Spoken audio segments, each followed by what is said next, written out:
La Voix des Bulles présente le One A Club, le podcast BD presque hebdomadaire qui doit gérer la technique. Putain, fais chier.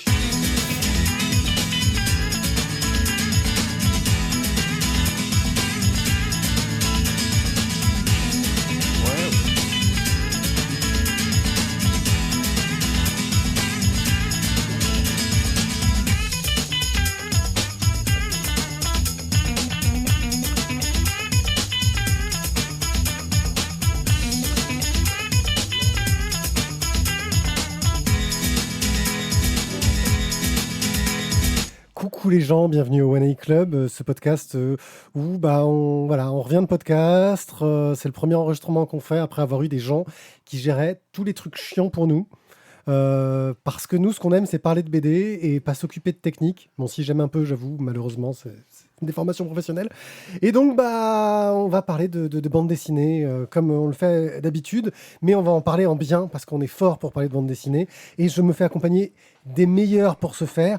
Et on va tout de suite donner de la parole à Jérôme. Salut Jérôme. Salut. Alors, la technique, c'est pas tout le monde, hein. Clairement, c'est le dictateur.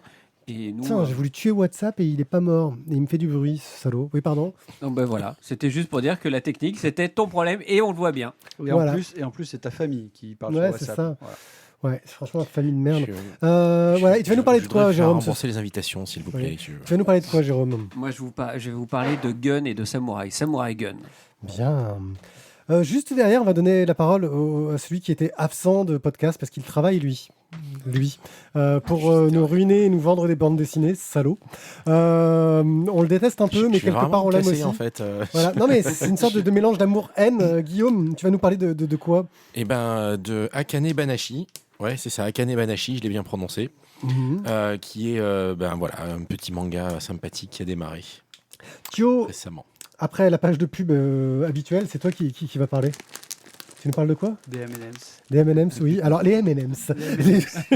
Voilà. As-tu testé toutes les saveurs? Il y a une saveur wasabi, je crois, qui existe au Japon. Non, la page en Bon, non, tu vas nous parler de quoi en BD en vrai? Tête de chien. Tête de chien. Ça sonne bien comme titre. Ouais. Ça vend du rêve. Quant à moi, One Eye Pied, votre hôte, je veux parler des tomes 7 et 8 de Lazarus, parce que j'aime bien parler en fin d'émission des tomes 7 et 8 de BD que presque toute personne n'a lu et que ça va vous faire chier. On enchaînera sur un œil sur Hi-Fi Rush. On avait le droit de faire ça? Hi-Fi Rush, un jeu vidéo auquel j'ai joué, auquel je me suis bien amusé, et qui est assez proche, qui a des liens avec la BD, pas inintéressants. Et voilà. Sur ce, je crois qu'on peut tout de suite lancer l'émission. Samouraï Gun, une bande dessinée de Valentin Sèche qui est à tous les postes, qui est sortie chez Kinaï, un éditeur spécialisé dans les traductions la plupart du temps de bandes dessinées américaines jeunesse, et qui là commence à faire un petit peu de la production locale. Ça coûte 17,90 €. Et qu'est-ce que c'est donc que ce truc? Alors, Samouraï gun, déjà, on va tout de suite redire le titre complet. Samouraï gun, Trigger Soul. Ce qui veut dire le soulèvement de l'âme. Tout un programme, chers amis. Et donc oui, alors effectivement, Kinaï, c'est une jeune maison d'édition, mais bon, c'est pas son coup d'essai non plus, c'est pas son premier coup d'essai. De même que Valentin Sèche, c'est pas tout à fait son coup d'essai non plus, même s'il est encore assez jeune dans le métier. Alors Samurai Gun, c'est l'adaptation en BD d'un jeu vidéo qui s'appelle, étonnamment, Samurai Gun. C'est un jeu vidéo? C'est un jeu vidéo sur lequel a bossé Valentin Sèche. Absolument. D'accord, je savais pas. Et c'est un jeu à plateforme, en fait. Donc, il réadapte l'univers du jeu vidéo en BD. Alors, moi, personnellement, j'ai pas joué au jeu vidéo. J'ai juste vu des images sur les réseaux. Ça m'a pas fait spécialement triper. Mais par contre, je trouve que c'est plutôt une bonne idée de l'avoir adapté. Ouais, ça doit être du jeu indé, un petit peu passé inaperçu. Oui, c'est du jeu indé, ça c'est sûr. Après, passer inaperçu, je ne sais pas. Je laisse. J'en ai pas entendu parler, donc voilà, c'est passé inaperçu. Et pour info, il est jouable sur Steam.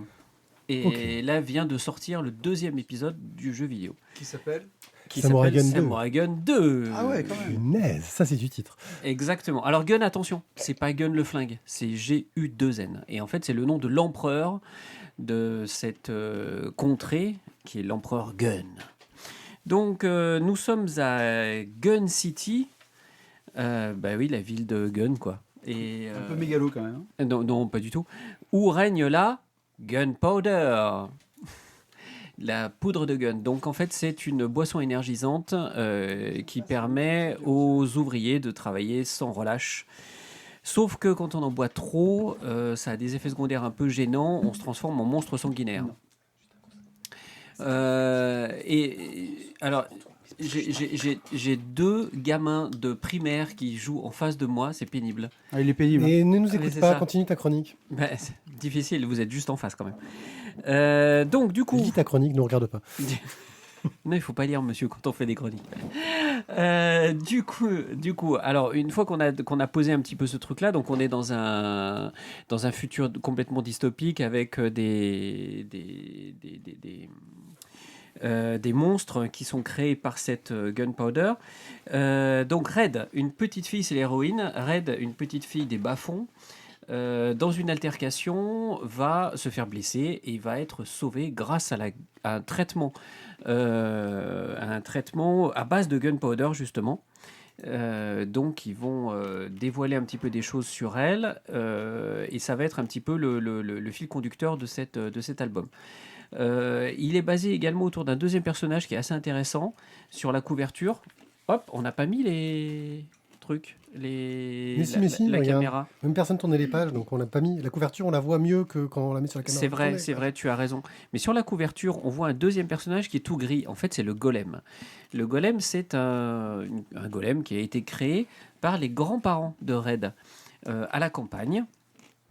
Et c'est ce golem, à un moment donné, les grands-parents vont dire, écoute, tu nous as bien servi pendant toute notre vie, donc maintenant on te libère de tes obligations, tu vas aller retrouver Red et tu vas l'aider. Et en fait, donc il va partir dans la grande ville, il va retrouver Red, et ensemble, ils vont lutter pour découvrir cet univers. Alors ce qui est intéressant, moi je trouve surtout, c'est l'environnement graphique et l'atmosphère qui est donnée par cet album, qui est clairement inspiré des shonen japonais. On est sur... allez, arrêtons de parler de manga à la française, mais enfin, n'empêche qu'on a quand même grosse, forte inspiration, à la fois dans le découpage, surtout des scènes de combat, et surtout dans le dessin, dans un style de dessin qui rappelle quand même furieusement... certains shonen japonais. On a des inspirations diverses et variées, mais on peut retrouver un peu de Last Man aussi à certains moments. La mise en couleur est très particulière. Alors, je trouve qu'elle est riche sur certaines pages. À certains endroits, elle apporte beaucoup. C'est des grands aplats de couleurs. À d'autres moments, je la trouve un peu pauvre, mais c'est sans doute volontaire. Donc, en tout cas, c'est un parti pris qui est intéressant et qui laisse pas indifférent. Ce qui est intéressant aussi dans cet album, c'est qu'il va y en avoir plusieurs, théoriquement, de Samurai Gun, et chaque album peut être lu indépendamment. Voilà, pour moi, c'est un bon divertissement, une bonne surprise, qui est tout à fait conseillé aux collégiens, lycéens, voilà, donc qui prendra plaisir. Et puis voilà, des personnages secondaires qu'on aimerait découvrir un peu plus, comme le chevalier qui lutte dans la ville pour tuer les monstres liés de l'abus de gunpowder. Donc voilà, il y a certaines choses qui restent à découvrir et c'est, ma foi, pas inintéressant, cette petite quête initiatique. À vous. Alors, jeunes gens, qu'en avez-vous pensé? Écoute, alors déjà je comprends pas pourquoi on peut pas parler de manga à la française. Parce que ça veut tout et rien dire, quoi, manga à la française. Bon, ok, d'accord, admettons. Et écoute, moi je l'ai lu, pareil, c'est un bon divertissement, j'ai passé un bon moment. Ça m'a surtout plu au niveau pour son univers graphique justement, le dessin, les couleurs. Même si j'ai pas aimé les parties en vert parce que trop criard, pour autant je trouvais le boulot et l'idée intéressante. Oui, c'est un parti pris qui est un peu Oui. qui en jette, quoi, qui est intéressant.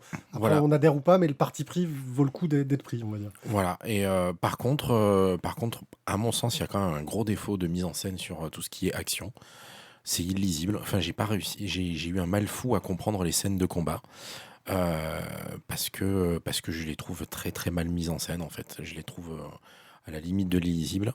Et après, ben voilà, c'est adapté d'un jeu vidéo. Le scénario est assez, on va dire, classique, facile. Pas de grande surprise à ce niveau-là. Mais pour autant, ouais, un petit moment très sympathique à lire. Et peut-être pas à relire, mais au moins à lire, oui, parce que franchement, je pense que ça vaut le coup d'œil. Thio, tu l'as pas lu toi, hein, Je ne l'ai pas t'as lu. pas lu. Bah moi, en gros, il y a un truc qui m'a. Ça ressemble à une série. Et t'arrives à la fin du tome et tu fais.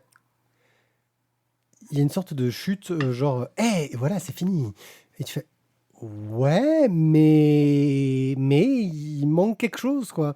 Euh, T'as l'impression qu'il y a un gros problème de rythme, je trouve, dans cet album, c'est-à-dire qu'il marche bien, mais que ça prend beaucoup de temps pour te poser les personnages au départ, puis il y a une grosse scène d'action et c'est fini. Ouais. Et tu te dis, mais en intro, ça pourrait fonctionner, mais tel que c'est montré, tu te dis, non mais c'est fini. J'ai pas l'impression que ça appelle à une suite, en fait, la façon dont c'est écrit. Et j'ai été un peu... parce que bah, je commence à m'intéresser un peu au personnage, la relation avec les petits chiens rouges qui était un peu rigolote, tout ce côté-là, machin. Et voilà, t'as l'impression qu'il y a une bonne idée et qu'elle est pas exploitée. Alors peut-être qu'il y avait plus grand-chose à dire, qu'il est arrivé au bout de son idée, je sais pas, mais il y a un gros problème de rythme, je trouve, dans cet album, qui fait que j'ai eu du mal Enfin, je me suis senti très con à la fin, en fait. Tu vois, Ceci étant, Pierre, moi je partage complètement ton sentiment, hein, tout à fait. Voilà, et c'est vraiment dommage parce que le dessin de Valentin Sèche et son parti pris colorimétrique, comme tu disais, hein, il est fort, on adhère ou pas, je comprends totalement qu'on puisse pas adhérer, mais je trouve que ça permet de faire ressortir des émotions, de montrer des choses de façon très, très, très, très flagrante hein, sur le jeu des couleurs. Ça a un côté très. Enfin, c'est fort de la façon de montrer les choses. Je trouve le graphisme de Valentin Sèche plutôt bien. Je te rejoins aussi sur les scènes d'action où ça manque un peu de clarté. Mais plus que ça, parce que bon, bah, des BD avec des scènes d'action qui sont mal racontées, j'en ai lu des tonnes, mais il y en a qui arrivent quand même à me porter jusqu'à la fin et à faire ah, je suis content d'être arrivé au bout. Et là, je suis arrivé au bout et j'ai fait ah merde. Ouais, c'est vrai qu'il manque un truc.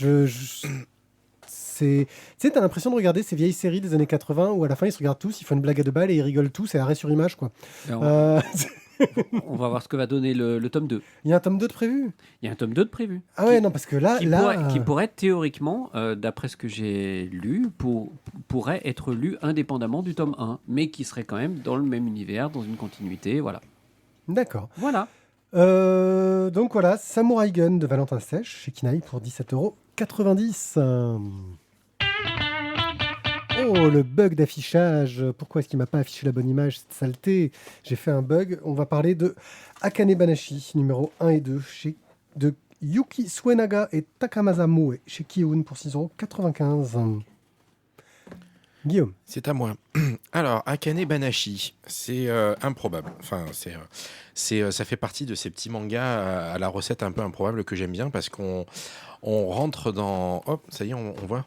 Ouais, on va le voir. On rentre dans le folklore japonais, j'ai envie de dire, dans la culture japonaise, et en mode shonen. Donc, du coup, c'est un peu le choc des cultures, j'ai envie de dire.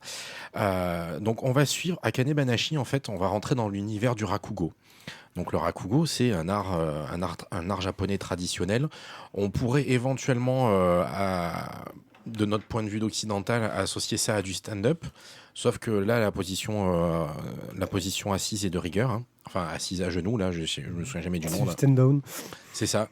Et en fait, ben voilà, vous avez un acteur qui va raconter des histoires, souvent drôles, souvent moralisatrices, avec pour seul accessoire un éventail. Et toute la gageure consiste à faire passer un maximum de sentiments et d'émotions par son jeu d'acteur et par son jeu d'acteur oral et physique, sachant qu'ils sont toujours à genoux et que éventuellement ils changent un peu d'angle, un coup à droite, un coup à gauche, mais qu'en vrai ils ne sont jamais debout. Donc les seules choses qu'ils peuvent faire, c'est avec les mains et avec leur visage. Et donc, on rentre, voilà, l'histoire raconte, bon, toujours mon problème des prénoms, une héroïne. Akane. Akane. Akane, merci. On t'aide, hein, parce que c'était Merci. pas Non, évident. mais je suis désolé, les prénoms, c'est les Alors, prénoms. pour une fois, c'est le titre. C'est ça qui- Oui, mais voilà. Et bref, Akane, qui est donc la fille On d'un. traduit Adeline en français. Non, c'est. Mais non, c'est. Enfin, non. Ok. Non, tu sors, vite, dégage. Guillaume a compris ma blague. Mais non, ça suffit. Bref. Banashi n'est pas son nom de famille, hein, disons-le tout de suite. Quoi qu'il en soit, donc elle va rentrer dans ce milieu-là parce qu'en fait, elle a vu son père qui voulait devenir professionnel dans le milieu, qui avait le 2e échelon avant d'être officiellement pro, et qui, le jour de son passage du dernier échelon pour être pro, en fait, va être victime de quelque chose que pas grand monde comprend ce jour-là. D'autant que lui était plutôt bon, il commençait à avoir son public, etc. Et le maître de l'école dans laquelle il est décide que, en fait, il recale tout le monde et il vire tout le monde. Donc comme ça, du jour au lendemain, après avoir galéré pendant des années pour se faire un nom et progresser et essayer de devenir professionnel, aux dépens de sa vie de famille et tout ça, parce que du coup, il gagnait pas beaucoup d'argent. Et voilà, un monsieur, un vieil acariâtre, claque des doigts et c'est réglé, c'est plié, hop, tu dégages du milieu professionnel. Et elle comprend pas parce que bien sûr elle adorait son père et donc son truc ça va être des années après d'essayer de reprendre le flambeau et de réussir là où son père a échoué, un peu comme une espèce de revanche au nom de son père. Donc on va suivre Akane dans sa progression, dans ses rencontres, dans ses jeux d'actrice, pardon, puisqu'elle aussi semble plutôt douée, et tout ça en mode shonen, donc adversaire, adversité, compétition, et c'est là que je trouve ça très rigolo, c'est que c'est un art assez statique, et en fait en mode shonen, on est limite en mode super-héros, quoi. Et j'adore c'est ça que j'appelle le choc des cultures, c'est qu'on est sur quelque chose de très vif et de très dynamique, et en même temps on parle d'un théâtre qui se passe à genoux. Voilà. Alors, petite blagousse quand même, recommandée par Eiichiro Oda himself, s'il vous plaît. Voilà, Oh. c'est le bandeau sur la couverture du premier tome. C'est juste pour ça qu'il y a un bandeau d'ailleurs. Oui. Oui. Voilà. Alors que ça n'a pas grand-chose à voir avec One Piece. Non, mais ça a été plébiscité par le maître en personne.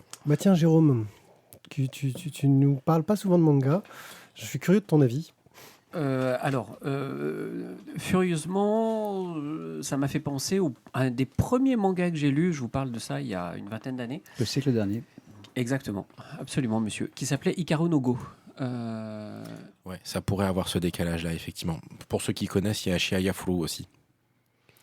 Karanago, ça parle de Go. Ça parle de Go, oui, voilà. J'ai l'autre, lu je sais ce pas. titre, Ça parle de oui. Go, donc le jeu de Le jeu de Go, oui, ça y est, je l'ai, ouais, j'en ai lu Et aussi. celui dont tu parlais, ça parle de quoi? Eh ben, ça s'appelle Shiaya Furu, c'est un jeu où il y a un milieu professionnel et de la compétition et tout. Et l'idée, en fait, c'est vous avez une série de cartes devant vous qui représentent un début de poème traditionnel japonais. Et en fait, il faut, je me souviens plus très bien des règles, il faut arriver à retrouver la suite. En fonction des premières lettres que tu entends, et le premier qui répond, en fait, arrive à marquer le point et à retourner la carte Ouais, suivante. en gros, encore un jeu japonais qu'on C'est ne connaît ça, pas du tout. Voilà, Non, mais le le Go, pire- à la rigueur, était à peu près connu, mais alors, oui, voilà. Non, mais pour la blague, celui-là, on est à plus de 40 tomes maintenant, et j'ai arrêté de le lire au tome 10 ou 12. Ce qui est déjà beaucoup. Oui, c'est déjà. Non, mais c'était sympa, mais c'est juste qu'au bout d'un moment, j'ai perdu le fil. Et là, il y en a encore il y en a 40 tomes, et je trouve ça improbable, quoi. Donc, Ça me Jérôme, fait avant beaucoup d'être marrer. interrompu. Oui, Pardon, oui, Go. il n'y a pas de souci. Alors, le jeu de Go. Mais le jeu de Go que j'ai trouvé absolument passionnant et que j'ai eu plaisir à lire jusqu'à la suite, jusqu'à la fin, puisque la série est finie, d'Hikaru no Go, où on suivait ce jeune champion qui découvrait l'univers professionnel du Go. Là, moi, j'ai moins accroché parce que c'est quelque chose qui est moins accessible, je dirais, pour nous. Déjà, aller au Japon, vous ne pourrez pas assister enfin, vous pouvez assister à ce type de spectacle si vous parlez parfaitement japonais, mais il n'y a pas de... j'ai l'impression que c'est quand même très, très, très culturel, alors que le Go, on peut y jouer tout le temps, en France aussi. Et puis, j'ai été un peu décontenancé par le rythme. Voilà. Donc, voilà, moi j'ai moins été emballé. C'est un peu cousu de fil blanc parce que bah voilà, elle est hyper douée. Elle veut venger son père. Ça finit sur une compétition. On se doute que ça va être un peu borderline, qu'elle va sans doute pas gagner cette première compétition, mais qu'elle va se faire remarquer par tout le monde parce que c'est toujours comme ça. Donc voilà. Donc après, le style de dessin est très très agréable. C'est très lisible. On se laisse porter. Mais lorsque vous chroniquerez les tomes 3 et 4, moi je ferai l'impasse. Thio. Moi, je ferai pas l'impasse. J'ai lu ça avec beaucoup de plaisir. Du coup, j'ai découvert ce qu'était le Rakugo, parce que très honnêtement, je suis pas un fan absolu du Japon, donc je ne connais pas toute la culture japonaise. Et j'ai découvert ça et j'ai trouvé que c'était vraiment top. Et effectivement, j'ai bien accroché, parce que le dessin est super expressif. Et justement, quand elle raconte ses histoires, on a aussi le petit descriptif de l'histoire du conte traditionnel, en fait, qui est raconté. Non, j'ai Mais bien... pour le coup, quand elle raconte son histoire, et qu'en même temps, elle pense à ce que les autres sont en train de penser d'elle, et que tu trouves pas ça hyper verbeux et hyper lourd? Moi, en fait, quand elle raconte, j'aimerais avoir des scènes où elle fait que raconter. Pas où on a une double bulle dans la case, avec une bulle où elle raconte et une bulle où on lit ce qu'elle pense. Oui, mais Et alors ça, c'est chiant. Alors, c'est justement pour ça que les deux bulles sont faites très différemment. Ce qui fait que je suis tu d'accord, peux ça n'empêche suivre... pas que c'est super verbeux, Ben, du coup. c'est super verbeux, mais sauf qu'en fait, ce que je faisais, c'est que je lisais l'histoire qu'elle racontait. Et ensuite, je revenais en arrière pour voir ses réactions au fur et à mesure. Parce que du coup, moi, je crois que ça fonctionnait vachement bien. Parce que voilà, tu lis l'histoire. Parce que, bon, en fait, je suis d'accord avec toi. C'est l'histoire qui était intéressante. Le petit conte traditionnel. Tu lisais le conte et en fait, après, je revenais sur ce qu'elle disait elle. Mais parce que oui, au bout d'un moment, je suis d'accord avec toi que ça peut être pénible. Mais si tu le fais comme ça passe. Après, voilà, deux tomes. Certes, c'est un shonen, donc on va se retrouver, oui, sur l'adversité. Je vais aller encore plus loin, je vais échouer, je vais tomber, mais je vais me relever, aidé par mes amis qui vont se sacrifier. Et comme ça, du coup, Athéna sera... Non, pardon. Ah, désolé, je m'emballe. Mais non... On va pouvoir faire quelque chose, parce qu'elle ne peut rien faire Elle peut rien faire, Athéna. tant que l'arc n'est pas fini. La flèche n'est pas rentrée, c'est pas l'arc. Oui. Non, où elle est accrochée aux chaînes. Non, moi j'ai quand même vraiment bien accroché, je me suis bien régalé. Et comme tu dis, le dessin est super lisible, et le fait qu'il ait double case, ça permet d'avoir et l'histoire et ce qu'elle raconte. Bonne découverte, merci. Oui. On lit Avec pas plaisir. sur le manga, Moi, pareil. mais ça fait plaisir. Ouais, alors j'aime le Japon, mais c'est vrai que j'ai pas une culture japonaise de la mort. J'aime le théâtre et tout ce qu'il y a autour du théâtre. Et j'ai découvert un art théâtral avec des contraintes.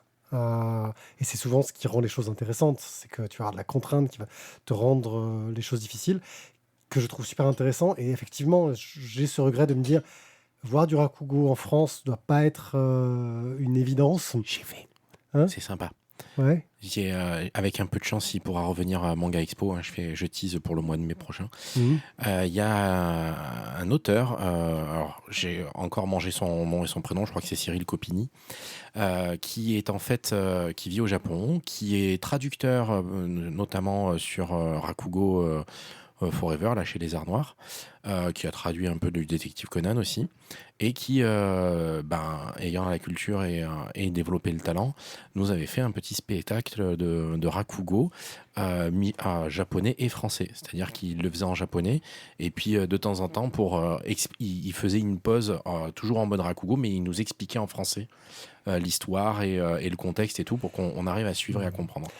Et on avait fait ça à Merarg. Et moi, voilà, ce que j'ai apprécié, c'est qu'il y a un côté qui est autant dans le Rakugo, dans comment on se met en scène, c'est-à-dire qu'il y a un instant de présentation, de jeu avec le public, qui est vraiment important. Et ensuite, on raconte l'histoire. Il y a quelque chose de très codifié à la japonaise, hein, mais avec plein de variétés possibles. C'est-à-dire que c'est des contes traditionnels avec plein de variantes que le conteur peut apporter. Et enfin, moi, j'ai trouvé ça super intéressant. Et au-delà de ça, alors qu'on est dans un art très traditionnel, je trouve que le récit est très moderne dans la façon dont il est montré, dans les personnages qui sont montrés. En plus, on est typiquement dans les codes du shonen, mais avec une héroïne, ce qui n'est pas non plus si courant que ça. Ça a commencé à venir plus souvent quand même. Oui, mais qui n'est pas traité... Il n'y a pas de côté caricatural. C'est-à-dire que là, pour le moment, on est avec une héroïne, il y a eu 2 tomes, et je vois aucun début de romance amorcé. Tu vois. Tu veux dire que c'est une héroïne qui n'a pas un bout de bambou dans la bouche, c'est ça? Ouais.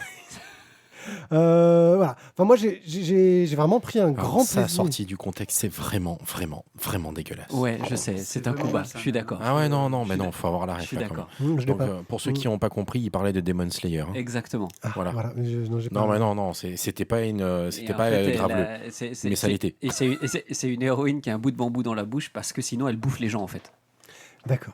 Bon, voilà, moi j'ai passé un très très bon moment. Je trouvais que c'était une très bonne série. En tout cas, merci pour cette découverte. Akane Banashi, je sais pas où ils en sont dans la publication à l'heure actuelle. Tome 2, 1 et 2 pour l'instant. On attend la suite attend, avec c'est impatience, en tout cas pour moi. Donc de Yuki Suenaga, Takamasi Mue chez Kiyun pour 6,95 €. Et on espère que tu nous feras lire la suite parce qu'on a bien aimé aussi. Ça marche. Et on espère que tu as donné envie à nos tipeurs de le dire. Je pense à Matt Deka, Chevaux, Noirlove, Stéphane, Cobal, Boob, qui nous donne un coup de main en allant sur tipeee.com/la voix des bulles pour dire tiens, franchement, vous nous avez fait économiser des sous en nous évitant d'acheter de la merde en BD. On peut vous offrir un café, vous le méritez, voire une bière. On aime bien les bières, c'est meilleur. Ça coûte plus cher, mais on aime bien aussi. Et on va vous donner un peu de sous et vous donner tout ce que vous voulez et avec la limite que vous voulez. C'est ça qui est intéressant sur Tipeee, c'est que vous n'êtes pas obligé de dire, de vous engager à vie, quoi. Vous dites juste, bah, tiens, j'ai juste envie de leur donner un petit pourboire maintenant. Je leur donne 5 € parce que ça me fait plaisir. Ou alors vous dire, bah, puisque j'adore leur travail, je vais leur donner 1 € par émission, parce que franchement, c'est toujours ça de gagner sur le temps que je pourrais perdre chez mon libraire. Tais-toi, libraire. Je sais qu'on ne perd pas de temps chez son libraire. C'est vrai. Vraiment, je vais te sortir à force. Voilà, et sinon, bien sûr, voilà, c'est le meilleur moyen de nous soutenir. En tout cas, nous, on passe... on est ravis d'avoir ce soutien. Ça nous a permis d'aller à casse. Ça nous permet de faire plein de choses Si vous avez intéressantes. 250 € à foutre en l'air, allez-y aussi. Hein. Oui, non, pas est- foutre en l'air, à donner généreusement à des gens qui l'apprécieront grandement. Absolument, tout Voilà. à fait. investir dans des émissions de qualité. On est d'accord. Voilà. Même si la technique, c'est trop pourri. C'est vrai, la technique, c'est trop pourri. Oui, mais je veux dire, on aurait des sous, on pourrait payer Azertov pour qu'ils viennent nous faire la technique. Donnez des sous. Tu vois, donnez ça des serait intéressant. Je crois que juste en billet de train, ça va nous revenir quand même beaucoup plus cher que d'en prendre un ici quand même. Ouais, c'est vrai. Pas, voilà. C'est peut-être pas rentable. Mais il est sympa, Azertov. Il y a qu'à déménager chez nous. Hein.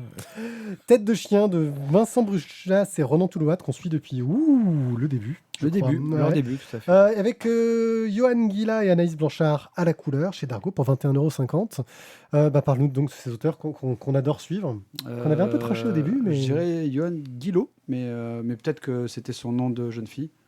Ah oui, je sais pas pourquoi j'ai écrit un A. Je me suis planté. Mais bon, C'est après, Guillaume. et puis il a peut-être changé de nom de famille. Moi, je veux pas. Mhm. Il a changé de sexe aussi peut-être. Aussi tu vois. peut-être. Ça arrive. Mais Johan, ça marche quoi. Johan. Vas-y, je t'en prie. On va suivre donc les aventures de Jocelyn. Et là, je ne sais pas la prononciation. J'aurais dit Jeanne, mais pas Jeanne, mais bon. Qui sont deux chevaliers errants et qui vont en fait de tournoi en tournoi, qu'il pleuve, qu'il vente, qu'il neige. Ils sont toujours là, vaillants. Et en fait, ils tentent de gagner leur vie en triomphant. Ou peut-être juste de survivre en triomphant de tournoi en tournoi. Parce que quand même être chevalier pour faire des tournois, c'est un peu la loose. On n'est vraiment pas dans le film Chevalier, ce magnifique film. Je ne sais pas si vous en rappelez. Je l'ai pas vu. Tu n'as rien raté. Lequel, pardon lequel Chevalier. S. Ledger. S. Ledger, ouais, c'était... Oh, il était fun. Donc ils sont en quête de fortune, de gloire comme tant d'autres. Et cependant, il y a quand même un petit détail qui est important, il faut signaler, c'est que en fait, Jeanne est une femme. Donc sous Aubert, il y a une femme. Et donc ils essayent un petit peu il y a une sorte de secret forcément à garder. Et dans ces tournois, en fait, ils vont toujours affronter donc le Chevalier Noirci, qui est un combattant anonyme qu'ils ne savent, on ne sait pas qui c'est, mais à chaque fois, en fait, il désingue tout le monde et ça commence à bien les faire chier. Et justement, à l'occasion d'un tournoi qui est organisé par le comte de Joigny, ils pensent triompher, mais Jocelyn se blesse. Enfin, il se blesse. Non, il est blessé par le Chevalier Noir. Il se blesse. Oui, d'accord, ok. Il n'est pas blessé.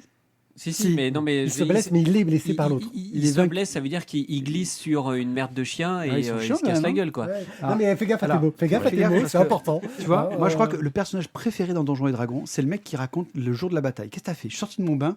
Ah ok, je suis tombé. Ok. Et donc du coup, j'étais mort. Ah, t'as pas fait la bataille? Non. Oh putain, merde, un autre.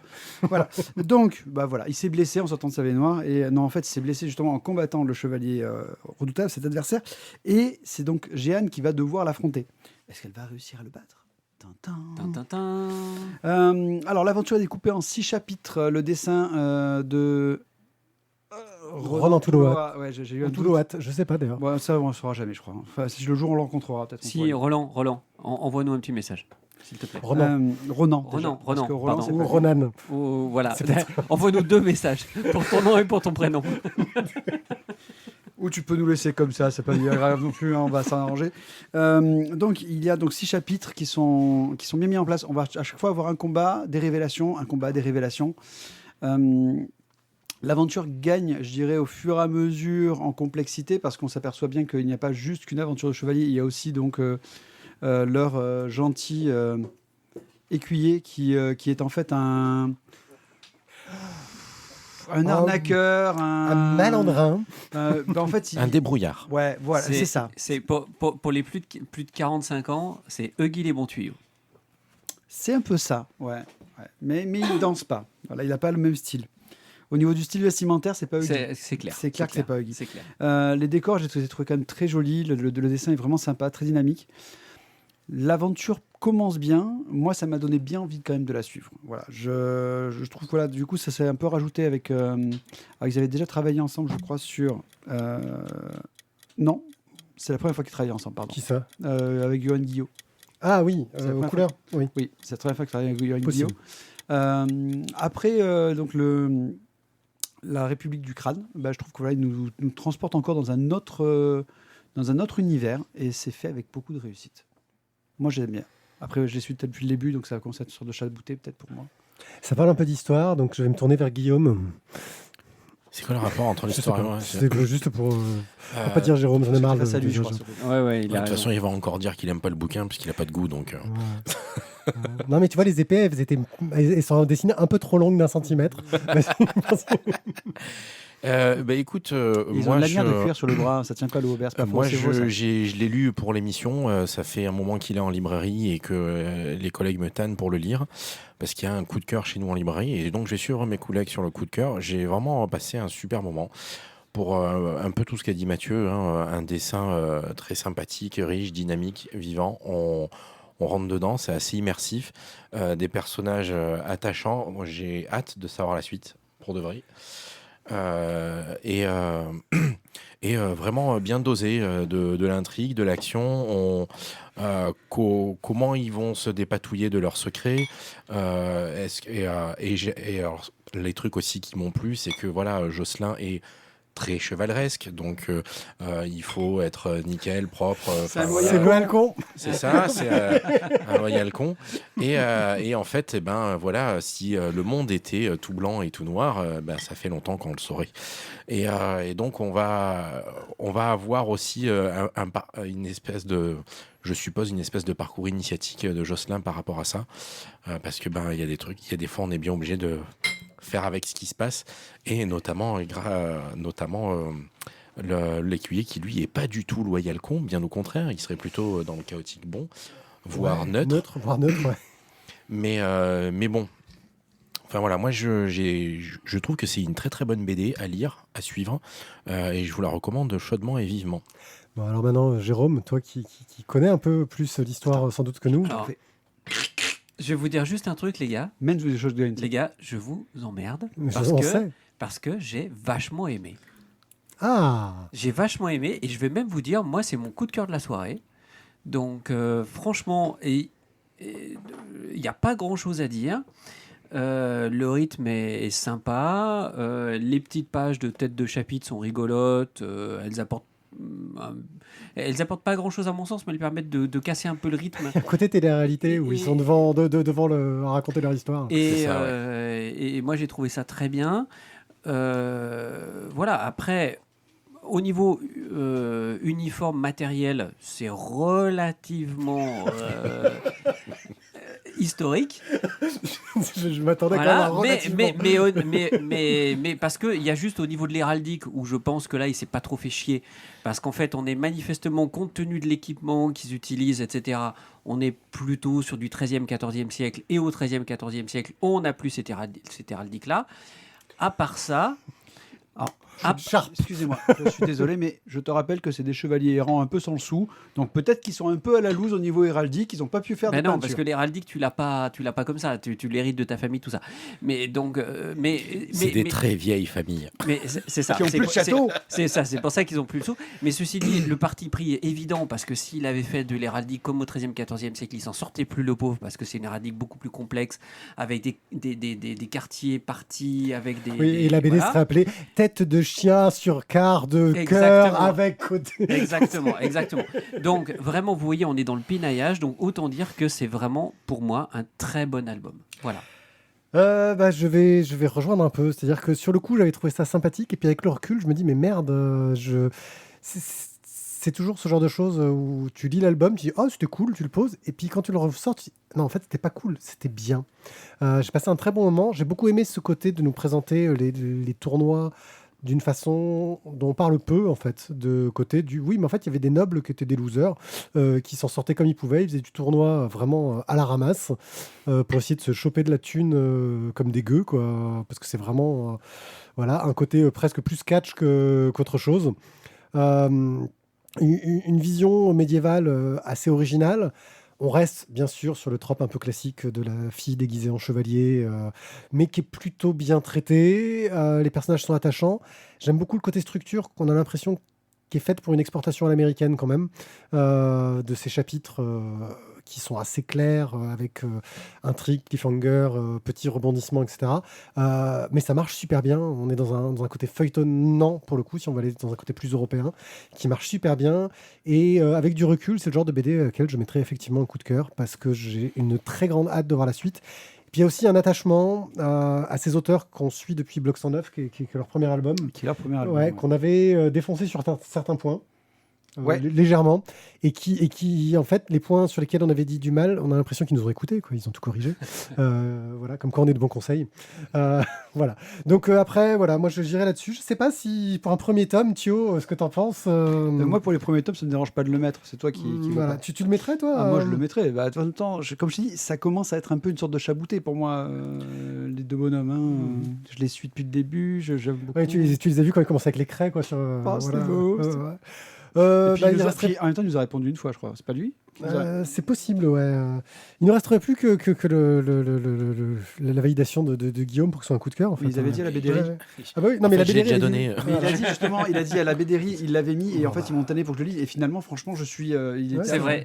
Il aurait pu dire. Non, il l'a dit. Non, il l'a dit. Bon, c'est un coup de cœur donc. Tête de chien de Vincent Brujas, Ronan Touloat, Johan Guillot et Anaïs Blanchard chez Dargaud pour 21,50 €. Bim. En fait, Tizak a dit que comme tu avais mis un coup de cœur sur un truc à peu près historique, il a dit je pense que les volcans islandais vont se mettre en éruption et que c'est la fin du monde. Je dis ça, je dis rien. On attend de voir. Lazarus, les tomes 7 et 8, toujours par Greg Rucka au scénario, Michael Lark au dessin, et à la couleur on a Santiago Arcas, chez Urban Comics pour 15,95 € pour le tome 7 et 21 € pour le tome 8. On est sur une BD qui a une particularité, c'est qu'elle change d'éditeur. C'est une petite particularité qui en a profité pour sortir les premiers tomes en intégrale. Donc autant dire que la version que je suis en train de suivre, j'ai intérêt à choper les tomes au fur et à mesure, surtout que j'avais du retard, si je veux pas me retrouver à devoir choper les C'est mort, hein. Tu les auras plus en neuf. Hein. Oui, mais je veux le 9 là. Ah oui, ça, ce que je veux dire. Ils vont continuer, ouais, mais Voilà, ils vont faire comme ils ont fait à l'époque avec Saga, pas Saga, Fable, pardon. Ils vont garder le format de l'ancien éditeur et puis une fois que le tirage est épuisé, en fait, voilà. ils leur impriment. Donc tu me les mets de côté dès qu'ils... Voilà, ça histoire marche. de... Voilà. Lazarus, ça nous raconte l'histoire d'un monde futuriste où des personnes très intelligentes ont réussi à développer des technologies qui leur permettent de monter des sortes de grosses corporations qui ont fini par prendre le contrôle du monde et à se partager le monde où chacun dirige une partie de la Terre. Chacun avec sa spécialité. Il y en a qui sont plus dans tout ce qui va être chimie au niveau des drogues, d'autres dans tout ce qui va être plutôt l'amélioration génétique, d'autres plus dans le côté technologique, amélioration avec des objets cybernétiques, etc. Et on est vraiment dans un monde qui est devenu hyper caricatural du médiéval, avec les gens de la famille, avec leurs serfs, qui sont là pour les aider, et les autres qui survivent comme ils peuvent. La série est intéressante parce qu'elle mélange action, action, suspense et nous montre un peu toutes les tranches de la société. Mais elle s'intéresse particulièrement aux Lazars. Les Lazars, ce sont les représentants, on va dire, combattants de chacune des familles. Oh, tu peux parler de nettoyeurs. Hein. Oui, nettoyeurs. Oui, mais ils sont là ils ont un côté aussi de représentants. Ils sont là pour dire c'est le Lazare de la famille, parce qu'ils pourraient avoir des tonnes d'autres tueurs. Ils en ont des tonnes, je veux dire, des gens là. Non, mais c'est le shérif ultime, quoi. Voilà.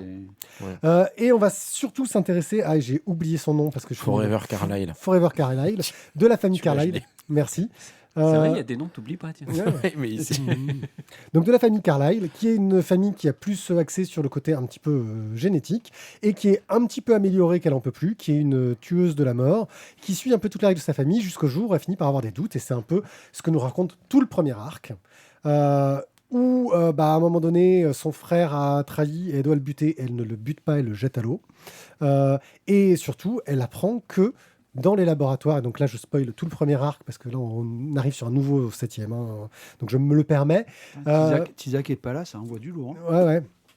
Ouais. Et en gros, ce qui se passe, c'est que elle découvre que la prochaine Forever Carlyle est bientôt adulte en fait, parce que ils l'ont un peu créée génétiquement et donc ils créent la suivante, mais en l'améliorant, tant qu'à faire. Et que peut-être qu'elle va avoir une remplaçante à un moment ou à un autre. Elle le sait, elle a réussi à rencontrer, grâce au lien avec sa famille, en contact avec cette jeune fille. Et surtout, elle a commencé à avoir un sentiment de volonté d'indépendance, à sortir des carcans, parce qu'elle a réussi à arrêter en partie de prendre les drogues qui la maintenaient en état de « j'écoute les ordres qu'on me donne ». Voilà. Et donc on se retrouve à suivre en parallèle tout l'aspect politique de Forever qui doit continuer à travailler pour sa famille mais essaye de trouver un moyen de libérer sa sœur, avec le frère qu'on croyait qui était mort et qui a trouvé une petite vie tranquille de chez les pêcheurs et qui essaye de vivre tranquille, mais surtout il veut pas qu'on le retrouve parce qu'il veut continuer à vivre une vie où on l'emmerde pas. Sauf que forcément c'est un monde de merde et on va l'emmerder. Et comment tout ça va être géré. Et franchement ça marche bien, c'est efficace. Malheureusement, il faut vraiment avoir lu les précédents pour l'apprécier pleinement. Et ça mélange, moi je trouve, assez efficacement l'action et le côté complot historique. Et le dessin de Michael Lark, en plus, marche vachement bien. J'ai toujours aimé, je l'aime depuis Daredevil, donc je l'aime. Une déclaration d'amour. Michael Lark, je t'aime. Ouais, mais après, en même temps, Pierre, c'est facile, quoi. Tu dessines un Daredevil, c'est bon, il t'aime, quoi. Ah oui. Non, il y a des gens qui ont dessiné Daredevil et qui ont fait de la merde. J'en connais quelques-uns. Oui, mais je suis sûr que tu les aimes quand même. Pas tous. Mais tu as leur arc. Voilà. Non, mais il a fait un Michael Lark époque Brubaker, Daredevil, et là, forcément...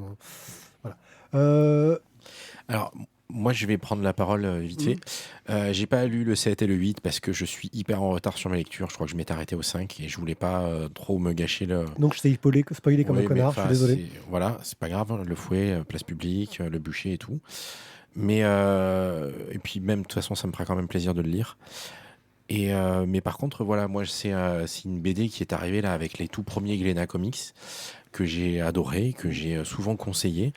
C'est peut-être même moi qui te l'ai mis dans les mains la première fois, je sais plus. C'est pas impossible. Et franchement, j'ai un gros coup de cœur sur cette série. Donc ce que tu viens de m'en raconter me fait plaisir parce que du coup, ça avance bien et je me rends compte qu'il y a plein de choses qui s'étoffent et qui vont être sympas. Ça se passe quelques années après le tome précédent. Et enfin, pour moi, voilà, c'est vraiment un truc super bien dosé où on a vraiment action, politique, intrigue dans tous les sens, coups de pute de partout.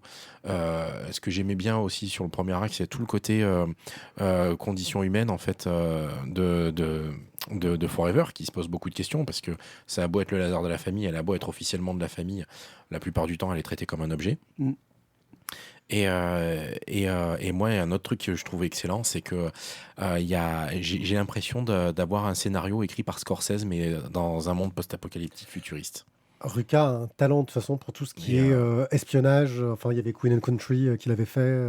Tous les Daredevil qu'il a fait avaient eu un aspect très polar. Il y a eu Gotham Central aussi d'un Druka qui était aussi un petit bijou au niveau polar.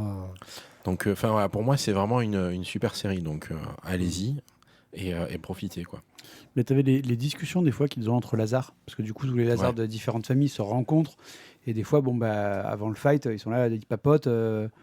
Parce qu'ils se connaissent Avant de tous. se foutre sur la gueule. Ouais. Bah, ils se connaissent depuis qu'ils sont gamins. Mais ils se connaissent en tous fait. depuis qu'ils sont gamins, parce que toutes les familles se tapent sur la gueule depuis qu'ils sont gamins. Donc ils se sont côtoyés, vus, entrevus à des réunions pour essayer de faire la paix, pour essayer de faire des Des fois, conventions. ils étaient potes parce que Des fois, il y a ils de étaient la violence, alliés. et puis des fois non. Et puis bon, des fois, ils vont, bah ok, aujourd'hui, il faut qu'on se mette sur la gueule. Bon, bah on y va, quoi. Et puis ils savent très bien qu'il y en aura un des deux, sans doute, qui repartira jamais. Mais justement, leur discussion, des fois, justement, sur la nature de ce qu'ils sont et du ressenti qu'ils ont par rapport à leur famille, je trouve que voilà, les Lazarus, ça te donne de tout. Comme tu dis, tu as du fight, tu as du complot, tu as de la politique. C'est vraiment une super série. Et je suis très content que tu en aies repris parce que ça faisait. Tu vois, Ouais, je m'étais arrêté au 6. Ouais. Tu t'étais un peu arrêté. Et Mais le 6, c'était la fin d'un arc aussi. Hein. Le 6, c'est un peu à part. C'est des histoires un petit peu à part. Au 7, on commence vraiment le nouvel arc. Mais puis aussi, la série, je crois, avait mis du temps à repartir. Bah, je crois que c'était l'éditeur précédent, c'était Glénat Comics qui avait arrêté. Urban a repris au 8. Donc là, c'est russe. Je sais pas si je mettrais un coup de cœur sur ce début d'arc. Je crois qu'on en avait mis un sur l'arc précédent. Je crois qu'on avait fini sur un coup de cœur pour Lazarus. Donc là, on va laisser un peu tourner les choses parce que c'est vrai qu'on reste quand même dans quelque chose de très bien, mais dans quelque chose de connu. Qu'est-ce qu'ils vont apporter, qui vont faire avancer un peu cet univers aussi. On apprend beaucoup de choses aussi sur le passé des personnages. Des Carlyle. Ouais, des Carlyle. Et non, on découvre toutes les familles avant la division du monde quand ils étaient étudiants ensemble. Tu vois, ça remonte loin et tu te rends compte que... Ça fait penser presque à des gens peut-être qui étaient étudiants, qui ont monté des boîtes et qui sont... Ouais, possible. Peut-être que ça, en fait, c'est une sorte de futur. Donc, Lazarus 7 et 8 de Greg Rucka, Michael Lark, Santiago Ça va, Arcas, complot chez facile. Urban Comics, pour 15,95€ pour le tome 7 et 21€ pour le tome 8. Peut-être parce qu'il a changé d'éditeur, mais surtout parce qu'il est un peu plus gros. On peut l'admettre quand même. Un œil sûr. Là, il me change même plus les images, ce salaud. Ouais, je crois que là, on est parti pour un tunnel de... Sur un tunnel de merdouille au niveau Non, des... non, surtout un tunnel du dictateur, parce que nous parlait d'un jeu formidable. Hi-Fi Rush. Et je vais faire quelque chose de très rare. Je vais vous parler d'un jeu qui est sorti dans l'année. En général, moi, je suis plutôt du genre à sortir des trucs un peu du néant. Hi-Fi Rush. Pour resituer le contexte rapidement, un jour, Xbox, ils ont fait une conférence. Ils ont dit « Hey, on va vous sortir un nouveau jeu par les gens qui ont fait ce jeu d'horreur qui fait super peur, inspiré de Silent Hill, par les créateurs de Silent Hill. Et ça n'a rien à voir. Et il sort maintenant. Il est disponible tout de suite dans le Game Pass gratos pour ceux qui ont le Game Pass. Sinon, il faut l'acheter comme j'ai fait moi. Hi-Fi Rush, c'est un jeu d'action, de baston, on va dire du beat'em all à l'ancienne, mais du beat'em all dans le beat, parce que c'est un jeu aussi de rythme. En gros, tu vas devoir taper avec tes boutons et tu dois taper au rythme de la musique. Si tu tapes pas au rythme de la musique, tu tapes quand même, mais si tu tapes au rythme de la musique, tu fais plus mal. Donc, en fonction du niveau de difficulté du jeu, tu peux quand même arriver à la fin, même si t'es nul. Mais plus tu vas être dans le rythme, plus ça va être bien. Et tu vas pouvoir enchaîner les coups courts, les coups longs, mais aussi, et ça c'est super dur à faire, les breaks. C'est-à-dire que, oui, les gros coups, les petits coups, enfin classique en jeu de baston. Les concours, quoi. Voilà. Et là, il y a des breaks aussi. C'est-à-dire des fois, dans une série de combos, tu vas devoir faire un break, c'est-à-dire ne pas appuyer sur un bouton pendant un temps avant de réattaquer pour faire ta combo, pour lutter contre les gros méchants.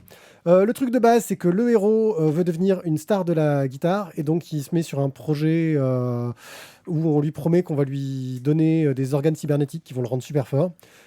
Et ça part en vrille parce qu'il y a son iPod qui rentre dans la machine au moment où on doit lui mettre son truc de cobaye. Et il se retrouve avec un bras mécanique qui normalement doit servir à ramasser les ordures, mais surtout une guitare qui fait dans le tempo, et il doit se battre dans le tempo. C'est complètement barré au niveau du scénario. Le héros est débile à souhait, mais vraiment débile.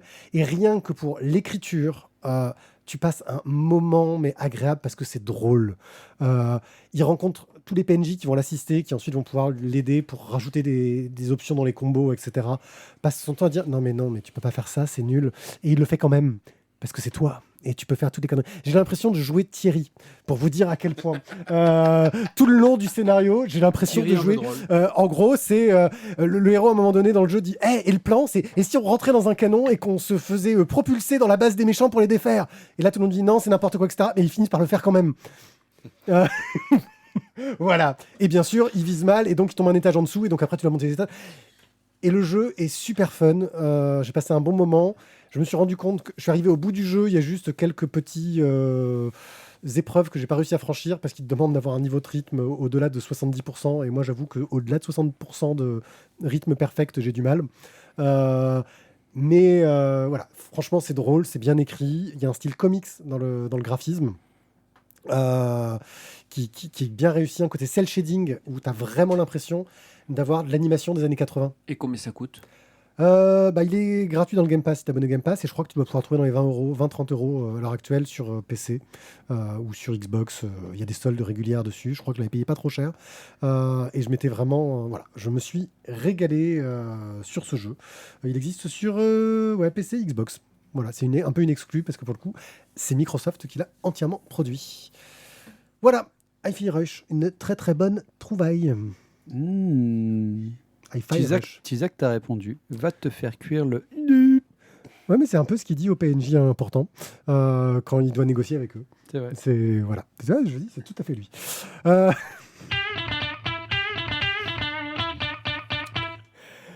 Merci de nous avoir écoutés. On a encore passé un très bon moment avec vous. On a même réussi à faire une émission pas trop longue, ce qui est assez presque étonnant. Pour ceux qui sont dans le live, on se retrouve très bientôt pour une nouvelle émission. Pour ceux qui ne sont pas dans le live, on se retrouve la semaine prochaine pour une nouvelle émission. Et sur ce, on peut vous dire au revoir et très merci de nous écouter. À bientôt. Ciao, ciao. Très merci. Merci. Très merci bientôt. Totalement très merci. Au revoir. À bientôt. Merci. Merci. Ciao.